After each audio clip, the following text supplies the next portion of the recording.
لله وكفى والصلاة والسلام على عباده الذين اصطفى خصوصا على محمد المصطفى وعلى آله وأصحابه والصدق والصفاء. أما بعد فأعوذ بالله من الشيطان الرجيم. بسم الله الرحمن الرحيم.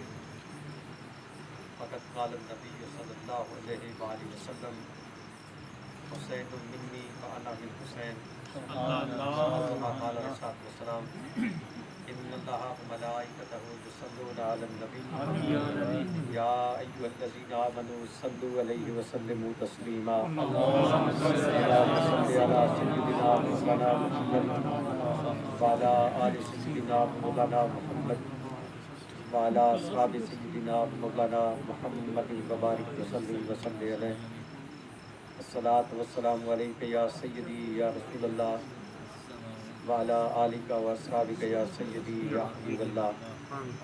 الصلاة والسلام عليك يا سيدي يا رحمة للعالمين وعلى آلك وأصحابك يا سيدي يا شفيع المذنبين. تنہا رہا جو نرگائے آداب عصر تک، تنہا رہا جو نرگائے آداب عصر تک، عز و شرف کے اوج پر تنہا ہے آج بھی، اور دیتی نہ ایک بال بھی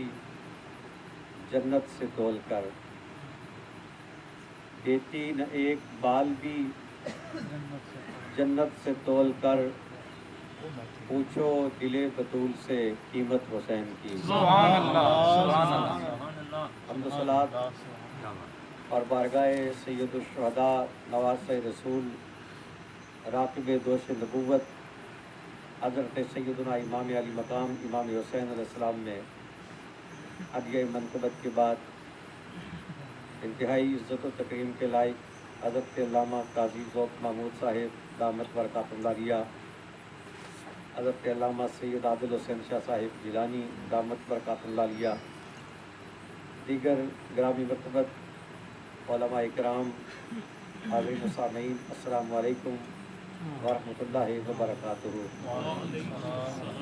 اللہ رب العزت کا یہ احسان اور فضل ہے جس نے ہمیں ربیع الاول شریف میں نبی رحمت صلی اللہ علیہ وآلہ وسلم کے ذکر کی محفل سجانے کی توفیقات سے نوازا، اور محرم الحرام میں سرکار کے نواسے حضرت سیدنا امام حسین علیہ السلام کے پاکیزہ ذکر کا اہتمام کرنے کی سعادت عطا فرمائی. اتنے احباب جو دور و نزدیک سے دشوار گزار سفر طے کر کے آج کی اس پاکیزہ محفل میں حاضر ہوئے، آنے والوں میں ہزار کمزوریاں ہو سکتی ہیں، عمل کی کمزوری ہو سکتی ہے، اخلاق کی کمزوری ہو سکتی ہے، نماز میں کمزوری ہو سکتی ہے، زکوٰۃ میں کمزوری ہو سکتی ہے، صدقات و خیرات میں کمزوری ہو سکتی ہے، لیکن ہم سب کو خدا کا شکر ادا کرنا چاہیے کہ اللہ نے ہمیں حضرت امام حسین کی محبت سے محروم نہیں رکھا. اور یہ بات ایک حقیقت ہے کہ عمل میں کمزوری اگر ہو تو محبت سے اس کمزوری کا ازالہ ہو سکتا ہے، لیکن عمل پورے بھی ہوں اور حضرت امام حسین سے محبت نہ ہو تو اعمال کی کثرت اس کمی کا ازالہ نہیں کر سکتی. حضور سید عالم صلی اللہ علیہ وآلہ وسلم کی ایک حدیث مبارک ہے. سید عالم صلی اللہ علیہ وآلہ وسلم نے ارشاد فرمایا، حدیث کو مفہوم عرض کر رہا ہوں، کہ ایک شخص اگر ساری زندگی بیت اللہ شریف میں